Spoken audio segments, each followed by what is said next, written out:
एकदा एका सिंहाच्या पायात भला मोठा काटा घुसला. आपल्या दातांनी तो काढण्याचा प्रयत्न सिंहाने बराच वेळ केला, परंतु तो काटा निघाला नाही. लंगडत लंगडत तो एका मेंढपाळाकडे गेला. सिंह आपल्याजवळ येत आहे हे पाहून तो मेंढपाळ खूप घाबरला, परंतु त्याला ठाऊक होते की तो जर पळून जायचा प्रयत्न करेल तर सिंह त्याला एका झेपेतच पकडेल. झाडावर चढून बसावे तो जवळपास झाडही नव्हते. दुसरा कोणताच उपाय नाही हे पाहून तो मेंढपाळ चुपचाप तेथे बसून राहिला.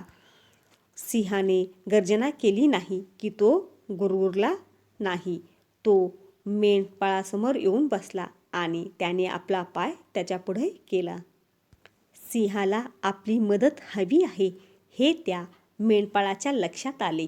त्याने सिंहाच्या पायातील काटा काढला. सिंह जसा आला होता तसाच तो जंगलाकडे निघून गेला. काही दिवसापूर्वी राजवाड्यात चोरी झाली होती. वैर आणि द्वेषामुळे काही लोकांनी राजाला मेंढपाळच चोर आहे असे खोटेच सांगितले होते. त्यानेच राजवाड्यात चोरी केली आहे. मेंढपाळाला पकडले.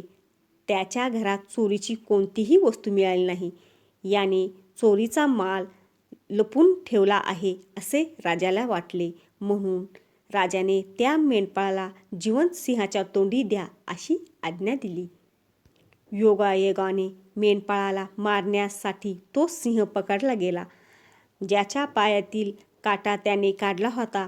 जेव्हा त्या मेंढपाळाला सिंहासमोर सोडले तेव्हा त्या सिंहाने त्याला ओळखले. तो सिंह त्या मेंढपाळाजवळ येऊन बसला व तो कुत्र्यासारखा शेपटी हलवू लागला. राजाला फार आश्चर्य वाटले. चौकशी केल्यानंतर परोपकारी मेंढपाळाशी सिंहाची कृतज्ञता त्याला समजून आली. राजाने मेंढपाळाला सोडून दिले. सिंहासारखा भयानक पशुही आपल्यावर ज्याने उपकार केले असतील त्याचे उपकार विसरत नाही. माणूसही असूनही जो केलेले उपकार विसरतो तो पशुपेक्षाही हीन असतो.